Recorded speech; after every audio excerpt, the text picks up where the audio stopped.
on Facebook. And we're live. I just want to share this thing. Hey,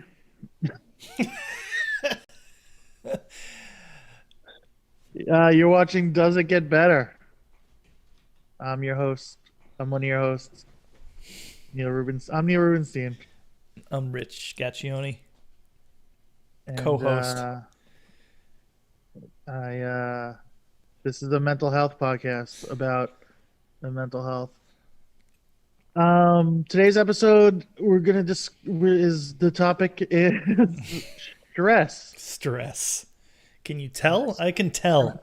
I suppose how it affects your depression and the things that I haven't slept in like 4 days. Are you serious? Yeah, What's up? What's happening? the stress, Yep. anxiety.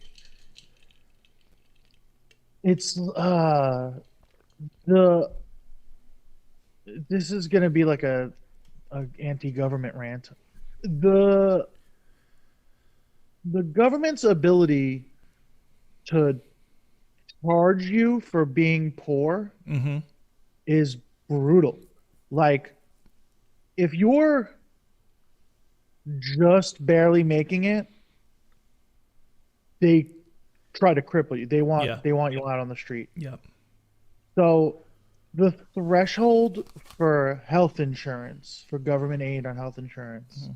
is $17,000 a year. Mm-hmm. Can you imagine making $20,000 a year and then having to pay for health insurance? That's insane. Yeah. Because paying for health insurance is like multiple hundreds of dollars a month, which, Okay, right? right. If you are on unemployment insurance, they don't take taxes out. And then at the end of the year, you get Right. taxed. Yep. I'm familiar. Yep. Your unemployment insurance is a percentage of what you were earning at your work. Mm-hmm. My The amount the government is taxing me for unemployment is more than the stimulus check. Oh my God.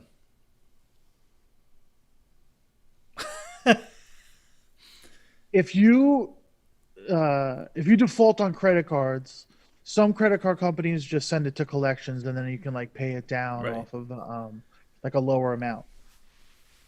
But if they decide to sue you, which apparently they do more now because you know the financial hardships of the credit card companies Mm-hmm. Of during course. Yeah. They're really these suffering. difficult times, Right.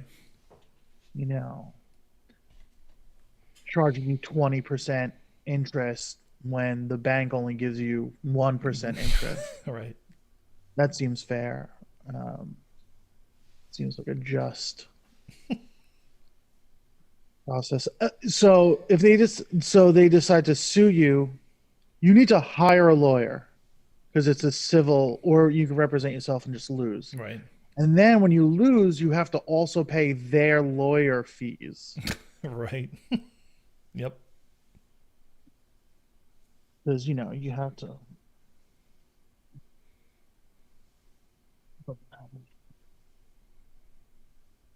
Well, that just lives on the couch now. Um, It's a sick shirt, by the way. Not to. Thanks. That's great. Yep. Smells like mustard for some reason. Like it came out of the package smelling like mustard. Uh, and then there's a sticker that said, "It's the shirt." Something about the printing Oh, okay. process. I thought it. I thought your house. I thought you just got a whiff of mustard. I didn't realize No, you meant no, the no, shirt. the shirt. Okay.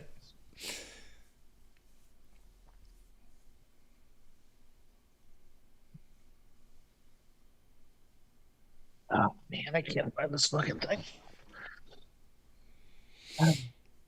All right.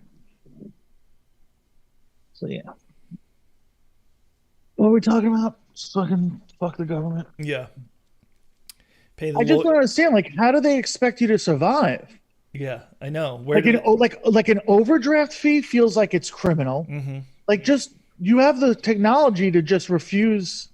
You know what I mean? Like it the thing is instant, Right, right? You're right. communicating. I So always like wondered about that. Yeah, when you like swipe your card, if you swipe it debit, then they give you an overdraft fee. But if you swipe it credit, they charge you 20% interest. Like what come on. yeah, I put my money in your thing because like if I don't have a bank account that I can't like get paid on time, or I have to go to the check cashing place and they take 10%. Like, so the cheapest way to cash my check is just to have a bank account.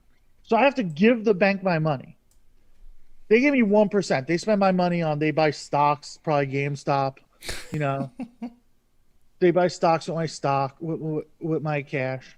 They give me 1% interest. They probably make a ton of money on it. And then when I'm like, hey, I need 20 bucks from you, they're like, all right, that'll be yeah, $65. Like, what? That doesn't seem fair.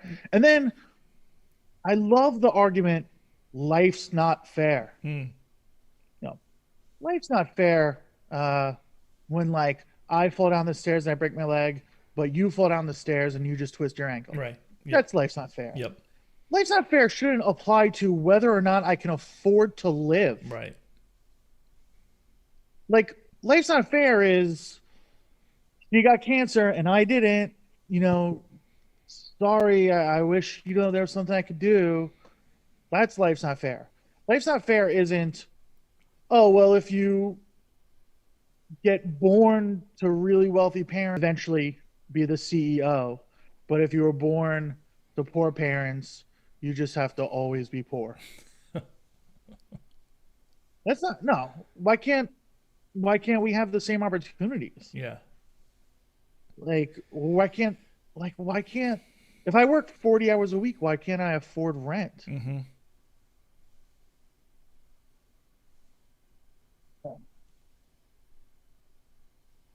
It's not fair. And I hate that. I hate that so much. Like, does that solve anything by like rubbing the salt in the wound by being like, oh, life's not fair? Well, maybe it should be. Like, maybe we should fix a couple things so life's a little bit more fair. 30, what was it? What was the number? It was like 30, the top 30 most civilized countries in the world, the top 30 economies. Of the top 30 economies in the world, 29 Right. have Yeah. Yeah. universal health care. Right. Hmm. Hmm. So it works. It can work. We just don't want it to work. We just And don't then want it to. and then the craziest thing about that is like if you break it down, like if you go individual to individual, most people are like, yeah. Yeah. You know what I mean? Yeah. But Yeah. like the insurance companies are like, no. Right. Of course. There's too many people making massive amounts of money and always will if they just keep it the way it is. What I say to someone the other day, I was like, your I'm willing to bet your social security check that you take part in socialist programs.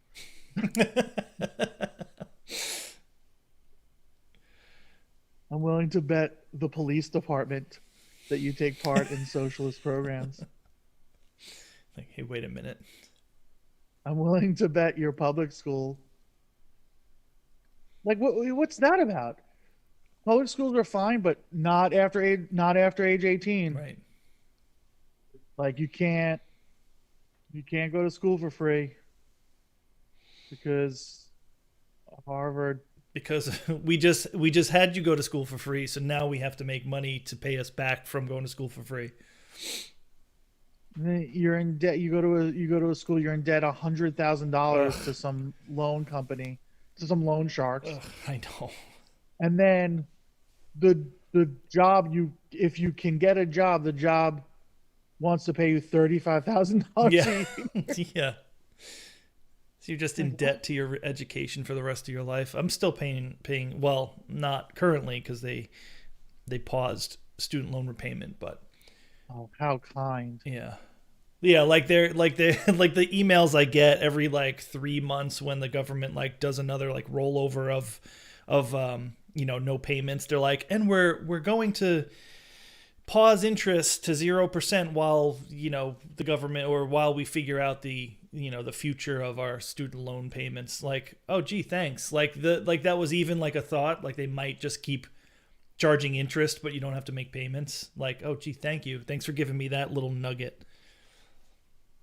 It's insane. But there's a little bit of hope for the student loan thing. I was reading or seeing that they were thinking about, for wiping out Forgiving debt. X amount. Yeah. But, that's a whole nother debate. People are like, no, what Well, about well, me? yeah. Well, how come he gets his Yeah. debt forgiven and I have Yeah. to? Life's not fair, I guess, Yeah. right? Yeah. Life's not fair. Assholes. Yeah. Sorry. I made a poor choice in college, and I'm not making any money now. So that means I have to keep this ball and chain around my ankle every month of reminding myself that I went to college for no reason and had to pay back all this money. And I heard bankruptcy doesn't Mm-mm, erase student loan it debt. does not. No. What the hell is that? The Yeah. whole point of bankruptcy is a fresh start. Right. Yeah. No. I think it's because it's a lot of federal assistance, a lot of federal loans, because it's a government loan. They don't get rid of it.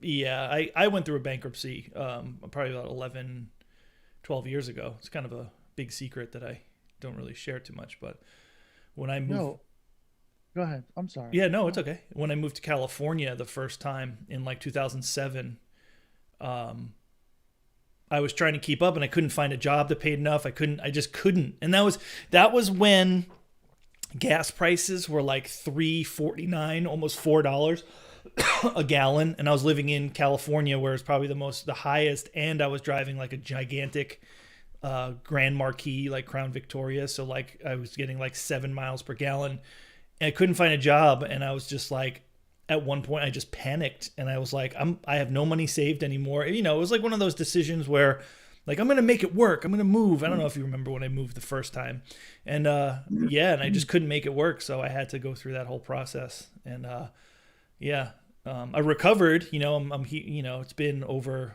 however many years it hangs around, but yeah, no, the student loan stayed, but all the Yeah. rest, So that's another thing, right? yeah, So we you've I'm pulling with the idea of filing for bankruptcy too, because whatever.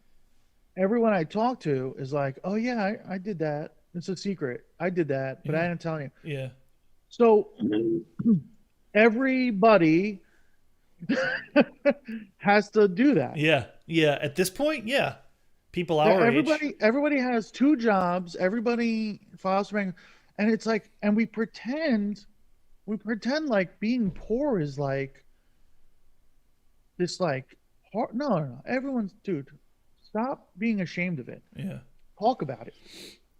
Talk about it so that something gets done about it. Yeah, that's true. That's true. There's a huge stigma on it. This. Everyone, no one wants to. Everyone thinks they're just temporarily not rich. Yeah.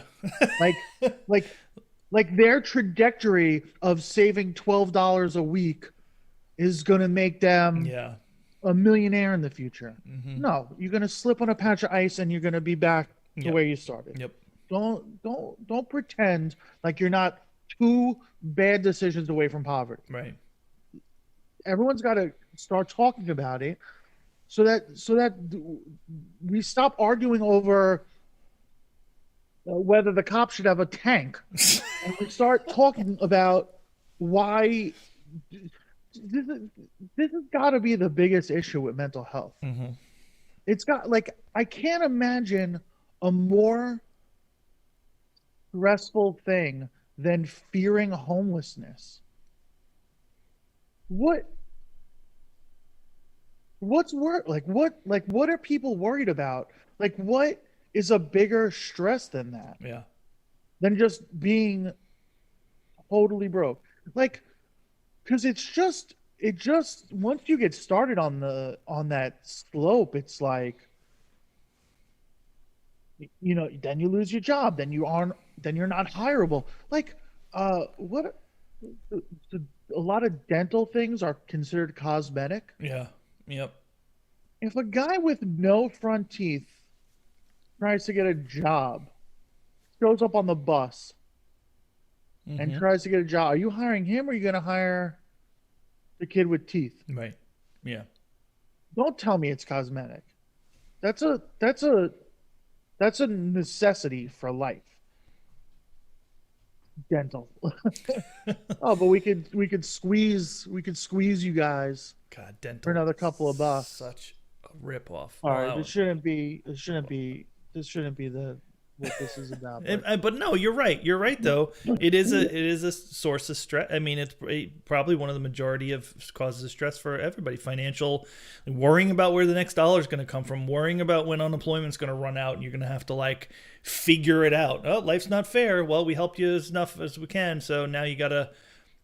It's definitely a stress for me. It's kind of like what I was going through the past couple weeks too. As I mentioned, I've been like just like panicked. I panic. Like I get that like feeling in my stomach. Like, what am I going to do? All these people, I need to pay this bill. Oh, and then this went wrong. And oh, I got to pay this guy back because, I forgot about that bill. It just like, it's such a stress. It is such a stress and it doesn't go away. Like I, I had my credit card bill deferred for like they were doing this the like okay we'll give you like a couple months, you don't have to make a payment, which is great, like a few months ago. And then I turned off my automatic payments because they tell you to do that because they'll take the money anyway. So I turned it off, forgot to turn it back on, and I made the payment like that the next morning. And then 2 days later I got like phone calls, you missed your payment. And so I looked at my thing and I was like, oh shoot, I missed my payment. They had already charged me a $30 late fee, and they're already calling me 2 days later. So I call back and I'm like, hey, listen, can you? And they were cool about the late fee. They reversed it right away. But I was like, hey, listen, so my situation has not changed in the last 12 months. I'm like unemployed. I'm on unemployment, which isn't a lot of money. It's tough to pay this bill. Are you guys doing anything? Like, is there anything else that's happening? They're like, no, we stopped doing the skipping of payments because we did it enough. And she's like, you could talk to a supervisor about a debt repayment program. It was like some thing. I was like, no, I just need your. Is that all you're doing? You're either just telling me to pay it, or some debt repayment program. Like I don't. That's not where I'm at. I'm just like. She's like, no, that's all. And I was like, never mind. I scraped the money together and I paid the bill. It's like, I went through one of those too, like one of those like, oh well, how much you pay a month for your lease? And I'm like 350. I'm like, well, that's high, and you could probably get it lower, blah blah. And I'm like, yeah, but it's thousands of dollars to switch out of this car right right, now. right, But I don't have thousands of dollars, or I wouldn't be complaining about right, $350. right. Like my entire industry's been shut down for a full year. Like, chill. And well, and how much is your rent? This amount. Oh well, you could probably get a cheap. So move. So the answer's, come on, man. So rent a U-Haul truck and Live in the back. and spend like pack up all my and take a couple of days off of not working. Like what? Come on, man. What is that? And then what was the other thing you said about?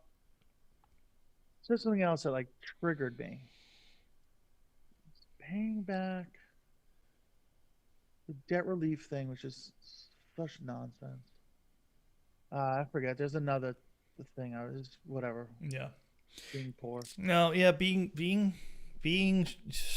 in these positions that we're in, and I'm sure most of people we know are maybe in this similar situation. I just don't hear a lot about it because it's always kind of taboo to talk about your money. Everyone's scared. Everyone's scared to talk about it. Yeah, yeah, and it's like, like you shouldn't be scared. If you talk about it, maybe you actually get, somebody has a point that to be like, oh well, this thing might be helpful, or that thing might be helpful, or I went Yeah, through that and this is what I did. yeah, someone's like, "Oh, this program," or "Oh, I found a cheap way to file for bankruptcy," or whatever. I found. Well, there was so let me just share one thing that came through to help me in the wintertime for gas for my house. There's something called a Weatherization Assistance program. I learned this from a friend from New York. She applied for it, and it took them like 9 months to get through the process, and like there's like waiting lists and stuff. It's like okay, but she told me about it, and it was in New York, so I looked it up for Rhode Island. Sure enough, they have one. It's just like hidden in like like your national grid, like utilities. It's like way in the bottom. But I found it, right, and I applied for it. I qualified for it because I'm low to no income, and still have bills to pay. So I applied for it. I was approved for it in October. They approved me in October. They submitted this stuff in November. The guy that I was working with, unfortunately, like left the program, and I was wondering what was going on. They said they'd contact with me within like 2 to 3 weeks, and it was like 2 months almost. So I called up, and the lady's like, "Oh yeah, so he left, and we couldn't find some of his clients or whatever." And this is like a state-run program. I was like, "So what does that mean?" And she's like, "Oh, you have to reapply." And I was like, "But it just took 2 months. I have to reapply." She's like, "Yeah, sorry." She called me back 10 minutes later and was like, "Oh, we looked you up by address. We found your stuff. You're all set." And then 2 days later, I get a letter. So this is like the competency of these kind of people sometimes. I get a letter, though. In the end, it works out for me. They gave me a $700 credit on my gas bill.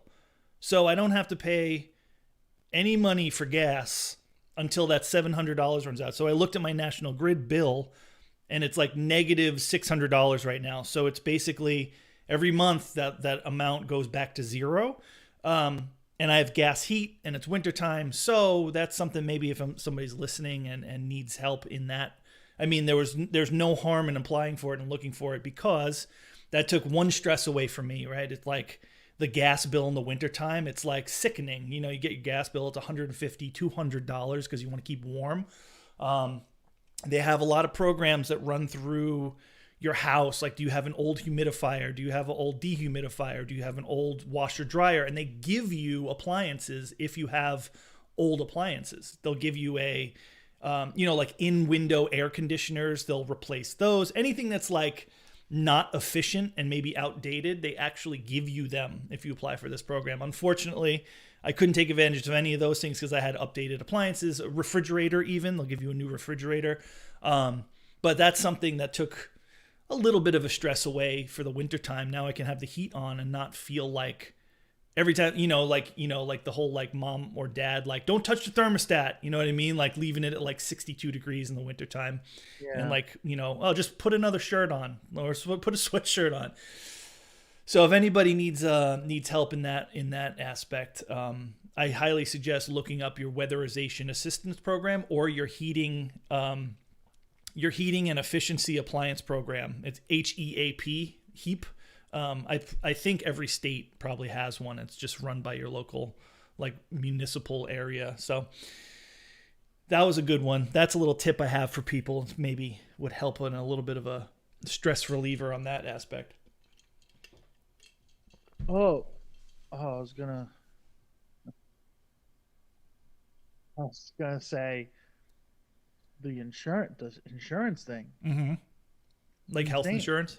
Oh my God. So finally this this weekend was like so bad that I was like, all right, maybe I'll try and get help, like Mm-hmm.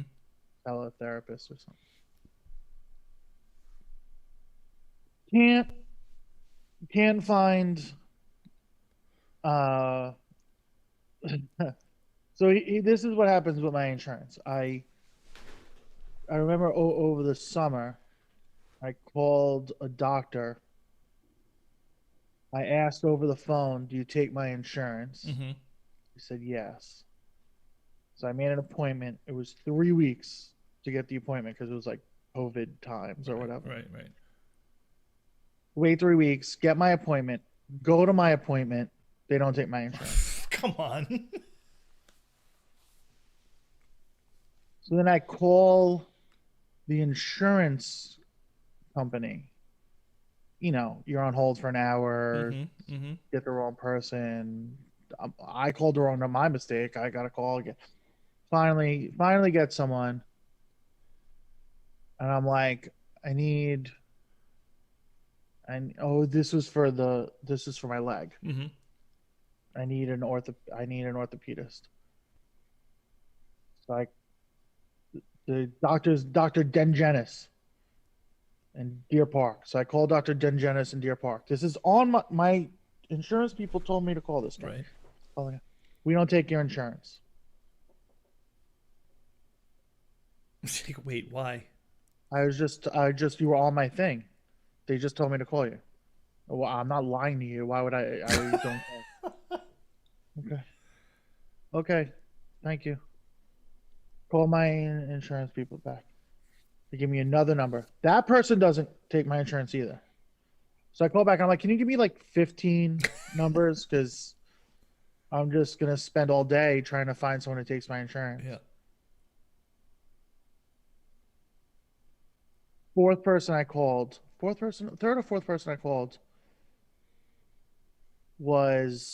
took my insurance. Guess the doctor that I'm going to get seen by. The first guy? Dr. Dengenis. Of course. Just at a different location. Okay.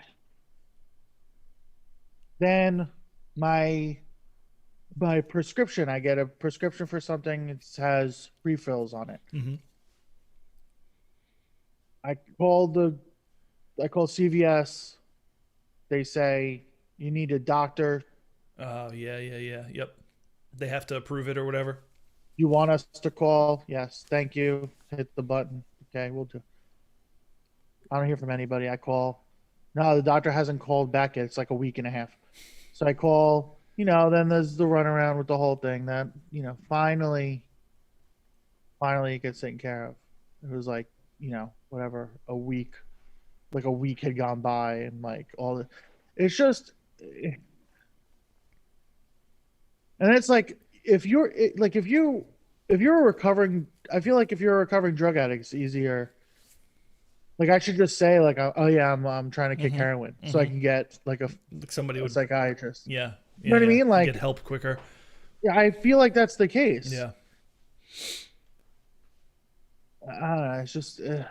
It's just. I feel like a lot of the things that you just said and a lot of things I've gone through too, it's just like, I don't know why you can never get a right answer the first time when you're reaching out for help with anything. I feel like anytime I've made a phone call in the last 2 weeks, I've either been on hold for 2 hours, then like what you said too, is like I left because you get one person and you explain what you need and they're like, oh no, you need so-and-so in the other department. Do you want me to transfer you?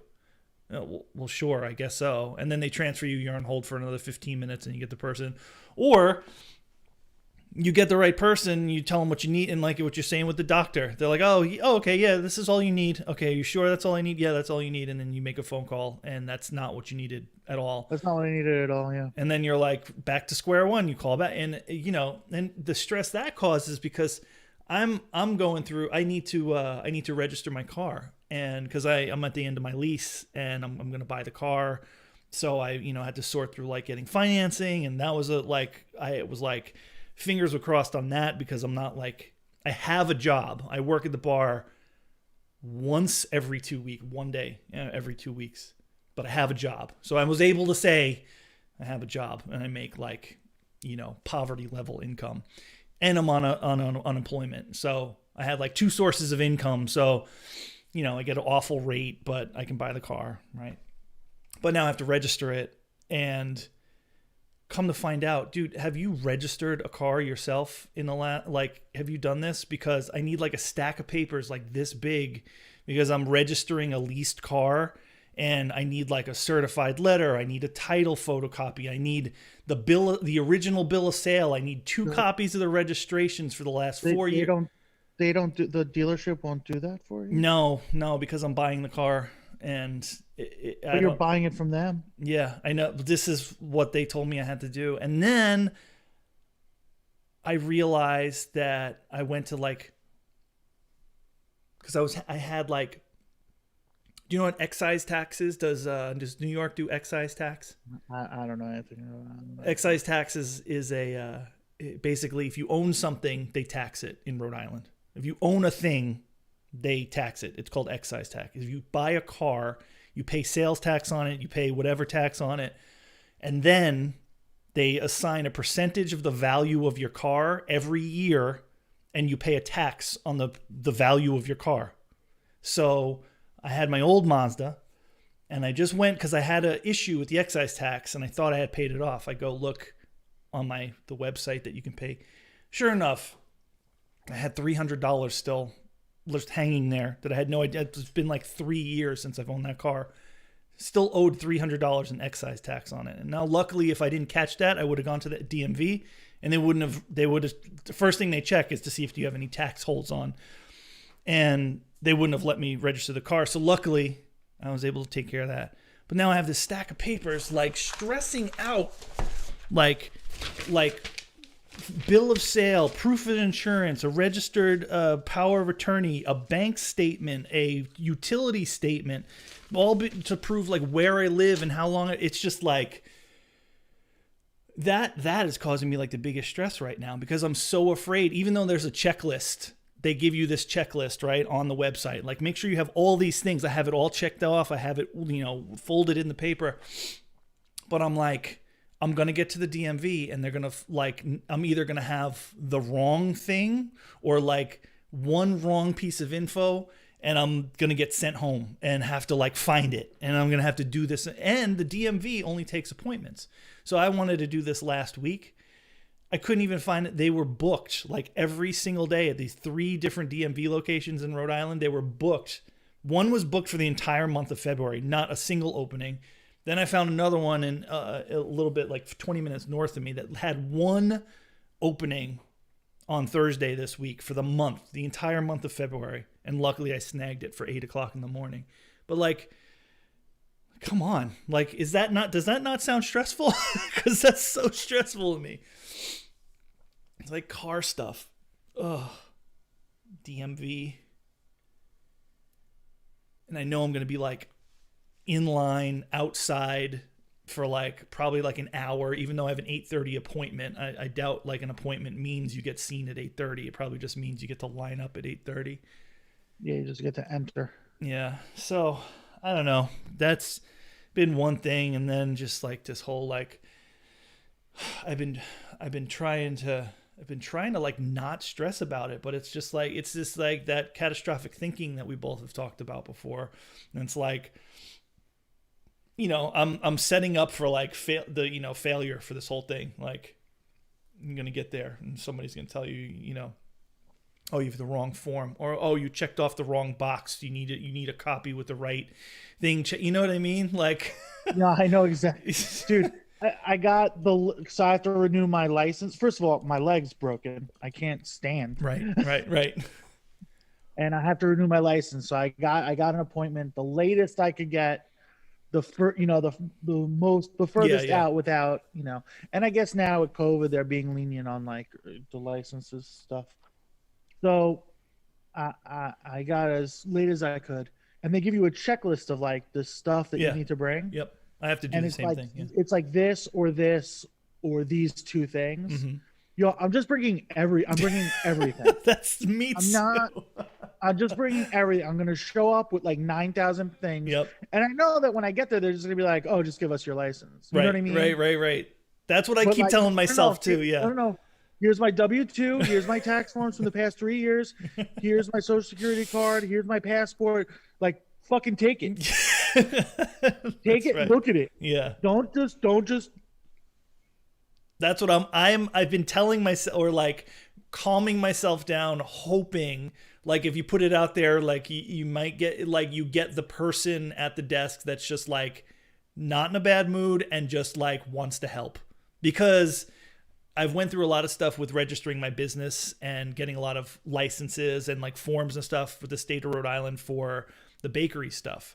Everybody I've talked to, which has been about 4 different people, have been the nicest, most helpful, most like informative people. And it's unfortunate that I don't know if you have the same kind of thing, but like you kind of have this preconceived notion of like state workers to just be miserable, like you know the people at the DMV. There's a joke or stereotype that people that work at the DMV are just like always in a bad mood or whatever. So you just kind of have that. But everybody's been super nice. So I've been putting that out there in my brain and in the universe that like gonna ride that wave of kind of like people that just want to help. And I'm gonna get to the DMV. I'm gonna hand the papers. Everything's gonna be cool, and I'm gonna go home. Hopefully, I'm knocking on wood on that one. Like, oh, you need that done? Okay. And then they just stamp it, and I pay the money that I need to pay, and then we're good. Because I don't want to stress. It's not. Come on, man. I'm stressed enough. Oh, and then, anyway, and then, you know, then you get the health issue. You know what I mean? Then you get like, just like oh, it's probably nothing. And you're like, oh.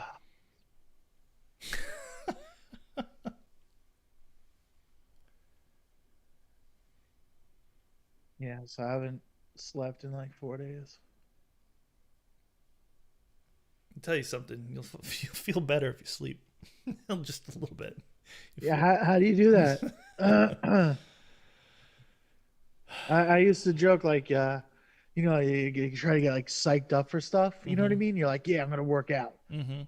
Let's go. We're gonna work. It's like you can't do that. Like I'm gonna sleep. Yeah. All right.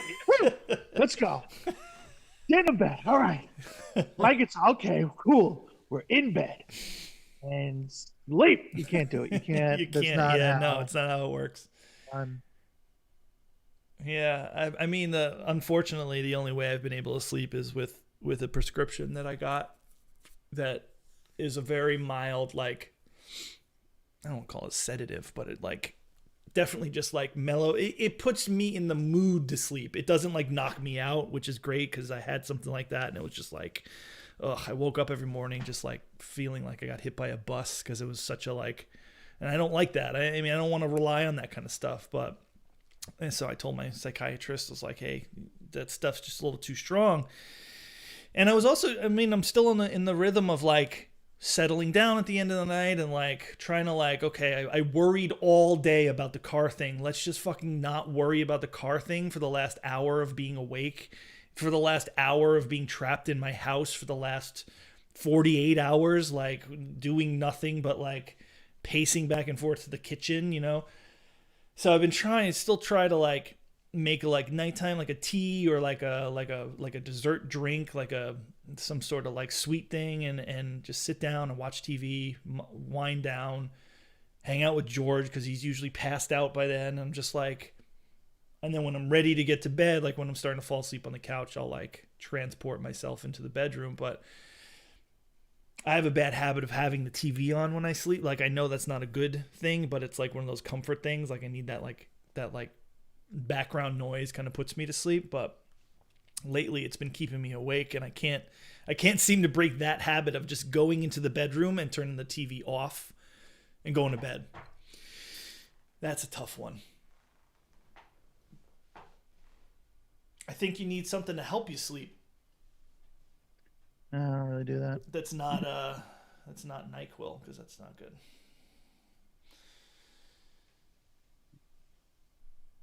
Here's a fun thing. What? I went. Someone told me about. Someone told me about SSDI. And that it's you know, it's for lunatics, and I was like, oh, maybe I'll look into that. And they were like, all right, well, you know, it's like based on how much you've put into Social Security. I'm like, okay, well, how do I find that out? So, you go to Social Security, whatever, fuck yourself. And then, it's like, oh, you know, do you have a needle? Take some blood. And it finally lets you in the thing. And it's a year by year breakdown of like, you know, what you've earned. Right, right. And I'm looking at the dates. And I remember I went to work. I was like 16 or 17. I started working like two jobs. Yeah, You know what I mean? yeah, yeah. Same here. And I was working at the record store. Then I work with my brother on weekends. And I was thinking, and then I'm looking at this one date, and there's like it's like the year that I turned 16. It's like, oh, you put in this much, and I'm like, Hmm. oh, okay, I put in that makes about that makes sense. I put in about that much, right? Okay. And then year 15, year 14, year 13, year 12 is zeros. Hmm. I'm like, well, why would you even include that? I didn't work before I was 16. Like, I don't remember working. And then when I'm 10 and 11,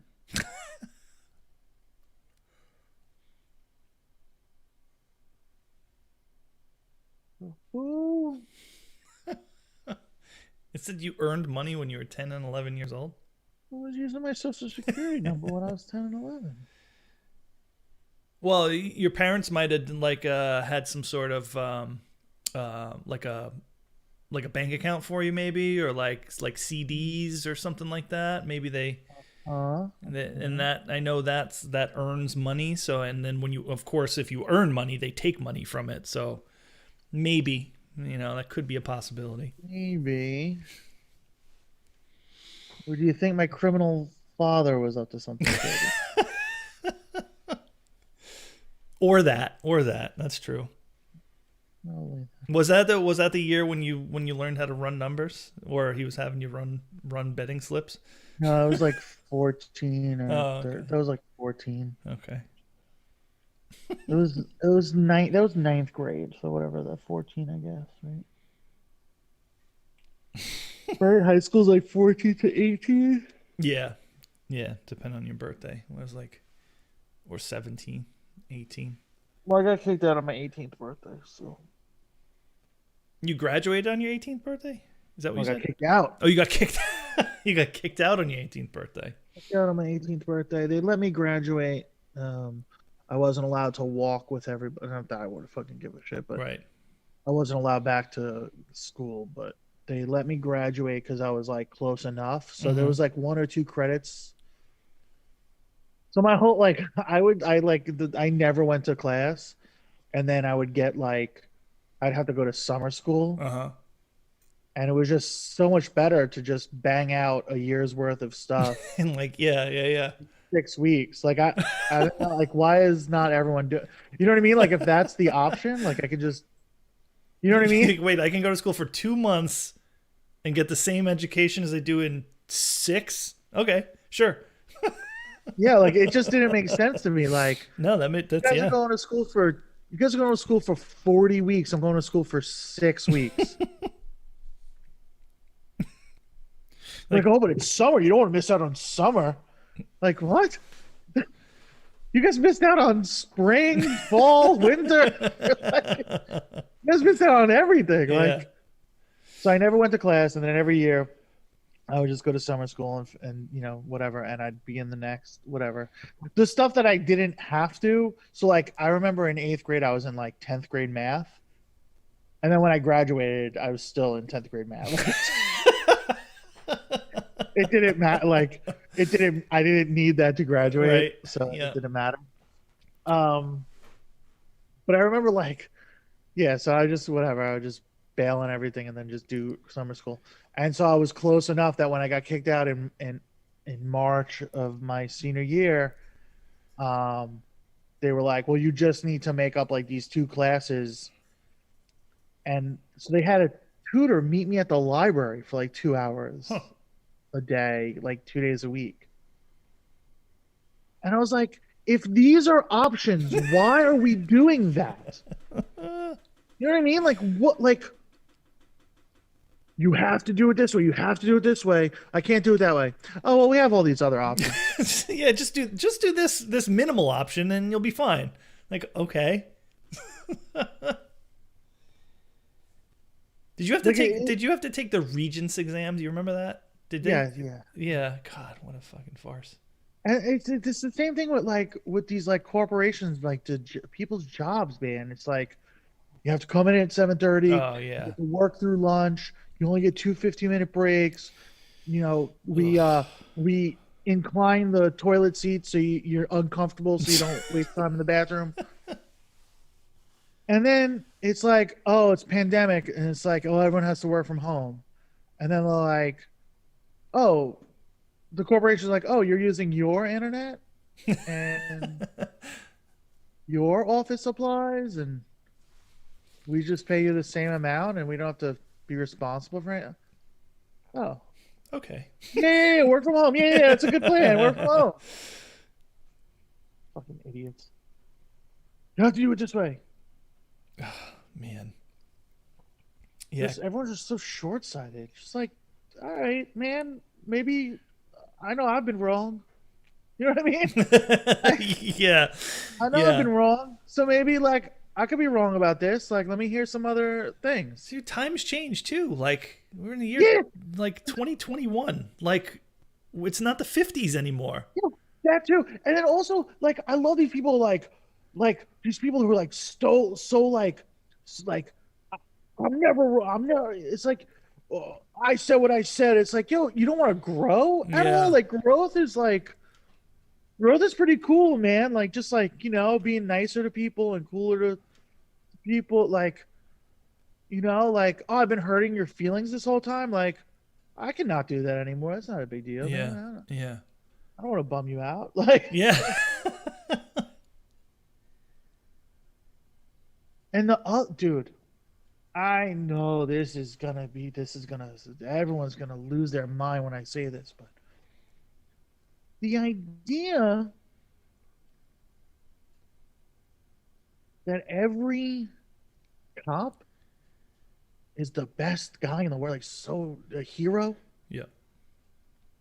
Look, people are bad at their jobs, dude. Mm-hmm. Mm-hmm.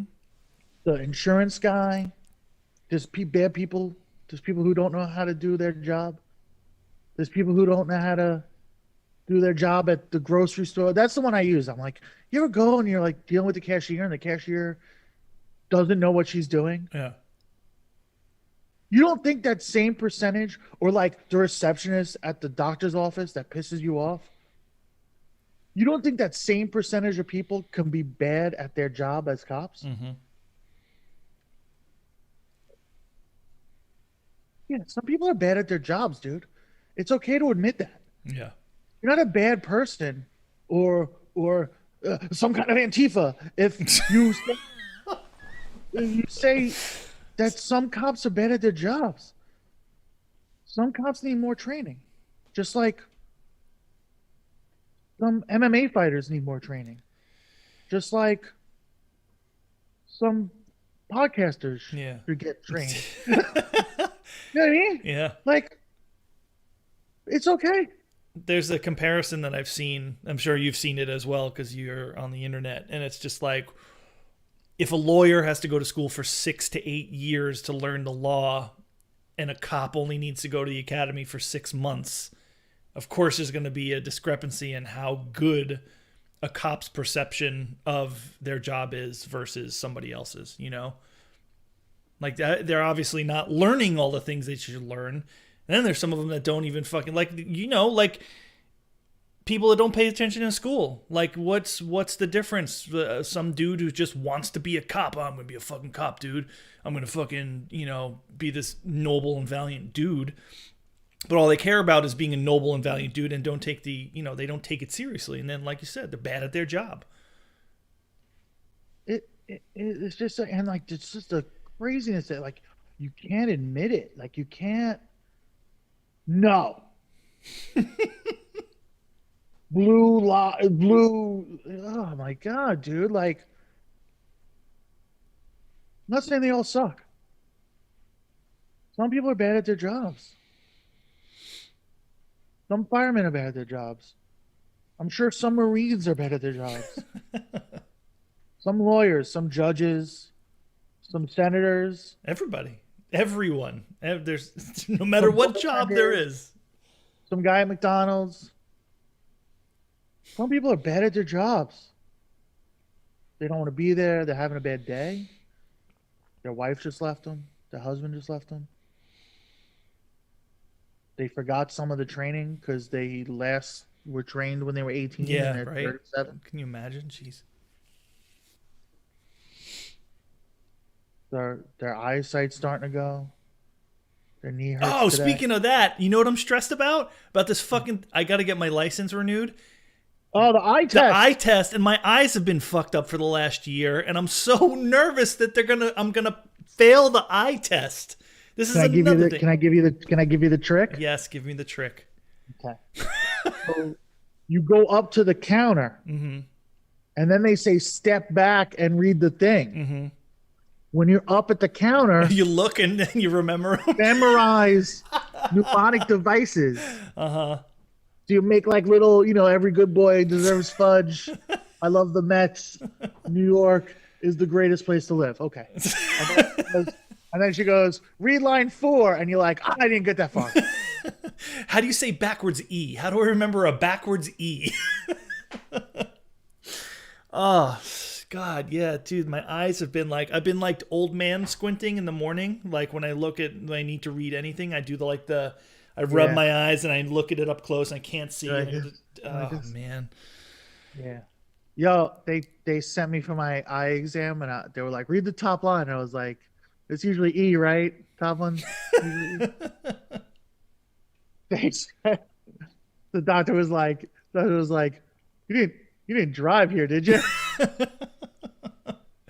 I was like, yeah. He was like, that's manslaughter. That's vehicular manslaughter. You're not. Like, I can't let you leave. That's what I'm like so curious about. Like, what if I'm not going to, right? My eyesight isn't that bad, but I just know it's different than it was like 10 years ago. But like, what do they do? Like, if you can't read the super small line, do they be like, no, stay here? Like, you need to call and get a ride home. Like, what do they do? Yeah. Some 90-year-old people still have their license and drive around all willy-nilly, but like, I can't read the bottom squiggly line that, is a backwards E, and I thought it was a 3. You know what I mean? Yeah. That was so you can renew online, but you have to do the vision test. You have to prove the vision test. Mm-hmm. And I was like, I could go to the eye doctor and get or I could just go to the DMV. I actually chose the DMV. Really? Yeah. I was like, either way, I gotta deal with shit. Yeah, yeah. I was like, let me just print out my W-2s for the past 400 years. Dude, I'm so God. I hope by next Monday when we talk again that I don't feel like throwing up all day long because I'm already just making these awful situations worse in my head. It's just Dude, I'm with you. and this is the kind of thing that I talk to my mom. I talk to my mom every week. I talk to her every Sunday. We just talk, right? We've gotten a pattern of I call her every Sunday night and we catch up if we haven't, during the week. And sometimes I'll I don't really share a lot with my mom because I don't want her to worry because she's got enough to worry about as well. But then sometimes she'll ask and she's like, how are you? I haven't heard from you, want to make sure you. And I'm like, yeah, well, and I'll tell her, sometimes I'll vent and I'll be like, oh, I'm just worried about this. I'm worried about that. And she's like, sometimes I worry. And this isn't the answer I want to hear, but it's the truth. She's like, sometimes I worry, you're getting older and the way you react to certain unforeseen circumstances worries me because you panic and you spiral a little bit and you don't really know how to handle pressure. And I'm like, yeah, like, yes, I know. What should I do about that? And that's what, but this is what I'm working on. This is like something that's been completely elevated ever since I had my shit go down. Like I didn't really think I was able to, like, if I dropped a glass at work, 3 years ago and it broke and it was full of like expensive liquor, I would just clean it up and not even react to it and just move on. But nowadays it would be like the end of the world. I'd quit my job and go home and cry for 3 days. But back to the point, it's just like my mom just kind of like, it's like a harsh reality. Sometimes I can't deal with stuff and I just let that stress eat away at me. But on the flip side, where she closes that like statement up, she's like, but just know that most of the things that go on will be okay. You might have to go through some bad stuff to get it done. If you need help, ask for help and it'll get fixed. And I mean, the things that I go through, I mean, luckily I don't have a lot of awful things I need to figure out. Yeah, the basement thing is still a thing, right? And all this snow we're getting, once the snow starts to melt, it's going to start leaking again. We haven't got it fixed. We're still trying to figure that out. But you know what? I bought a dehumidifier and a shop vac. And if it starts to leak again, all right, guess what? I have to clean it up. I'm like, got through that cycle of like worrying about it and panicking or crying and thinking it's all my fault. But another thing too is that I had the emergency people come when that whole thing happened that night. The emergency, like the they clean up the water and they do all this stuff. And the whole time I was dealing with these people, they left their equipment here. They left their equipment, like those the fans and the like commercial like dehumidifier, like all this stuff. The whole time they wouldn't tell me how much it was going to cost because I didn't know if insurance was going to cover it. So they never gave me they're like, oh, well, if your insurance covers it, it'll be like one. So we'll work with your insurance company. But if your insurance company doesn't cover it, well, we'll work with you, whatever. And I was like, can you just give me an idea? And like, well, we can't really until the end, But this, like, I looked up, I did the reviews and stuff. It looked fine. There wasn't anything sketchy about them. Sure enough, they send me a bill for $1,300. So 2 guys came for an hour, set up their equipment, sucked up a little bit of water, left their equipment here for 10 days, sent me a bill for $1,300. And I was like, Hawk their equipment? what's that? You hawk their equipment? No, I wish. They came, they left it here for 10 days. They came and got it. They only charged me for 4 days. Can you imagine if they charged me for 10 days? They like every day they leave their equipment here. They charge you like X amount of money. Anyway, that's another stress. So I was like finally resigned to just being. You can't charge them for storage. Right. You need this.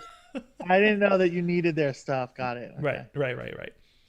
It was like on. And of course they left all these things on and it was like my electric bill for that month was like $250. My electric bill is usually at most $50. And then I got an electric bill for $250. So leaving their stuff on was like an extra $200. Anyway, all this stuff is just like stress stuff that I'm like, I feel like lately, like I'll get out of that funk of like worrying and then I'll just resign myself to like, all right, this is how I'm going to deal with it. Because, it's been brought to my attention that I don't deal with things right. So I'm going to try to deal with it. Then I deal with it and then another freaking thing comes out of left field and then I'm just like back to zero. And I think that's kind of like coming full circle. That's kind of like how you're feeling right now. And I think we're both, our cycles are synced again as we've mentioned before. We're synced up. We're synced. Oh. So what are you going to do? Are you going to try to get some sleep? What are you going to try to do? I think you need to get some sleep first and foremost. Well, I want to find out. There's this one pressing issue, this like health thing. Mm-hmm. Someone I care about very much. Once I get that's a non-issue, I think I'll be better off or closer. Because the other stuff is all like, well, there's nothing I do right now. Yeah. I just have to take care of it when I can take care of it. Right. Like renewing my license and the bankruptcy thing and the lawsuit thing. It's like, all right, well, there's nothing I can do right now. I can't. Yeah, whatever. that's another thing. That's another thing I've been able to deal with a little bit more is like realizing Sometimes you just can't do anything, and you gotta kind of like take it step by step. Yeah, like this car thing, like waiting for Step forms and by stuff. step. Ooh. Um, my wife said the other day she thinks I have musical Tourette's. I'll agree. I'll agree with that statement. Like whenever anything like remotely sounds like a song, I'm like, um, yeah. And then, and then of course it's been snowing and I Ugh. looked at the forecast and it's like, oh, I'm gonna try to get out to the car for my doctor's appointment next week and I'm gonna slip on the ice and break my other leg and it's gonna be another 13 weeks.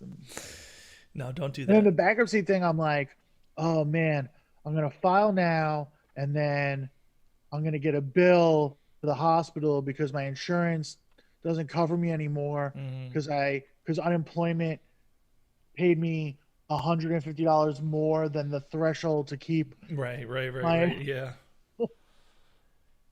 It's just so crazy because it's like if you like, it's so funny. It's like the threshold is like 17.5. I made whatever I made, and then after taxes, it's back under the threshold. Right, of course. Yeah, yeah. I don't. I never understood why they look at pre-taxed income. Like, what's I? Sure, I made $1,700, but I really only made $11,000. Like, I only took that home. The only amount of money I could have used is 11,000. Like, the rest of it went to you, actually. So help. They don't care, man. It's so crazy. It's so crazy how little they give a shit. And Hmm. then everyone picks their guy. Yeah. It's like that guy couldn't give two shits about you. That guy doesn't think about you for a second. Oh, my guy's gonna win. Your guy, he don't care about you, man. Both sides, man. It's crazy, man. They go to this Biden guy, man. He says, "Oh, we're gonna get $2,000 checks. Oh, but you already got 600, so we're gonna do $1,400 checks." And not everyone who got the 600. We're gonna Right, lower right. the amount. So wait. Either the $1,400 is a continuation of the 600 to make it 2,000, or it's a new thing. If it's a Right, new right. thing, you can make new rules. Right, And then don't lie to me about the $2,000 thing. right, right. You're just flat out lying. And then we can the Democrats they got the Senate and they can do whatever they want. Okay, Do go it. Medicare for all and Do all the things. Yeah, go ahead. all and raise the minimum wage and get a stimulus. Yeah, but we can't, and then we're gonna still keep kids in cages because that was like our thing originally. Anyway.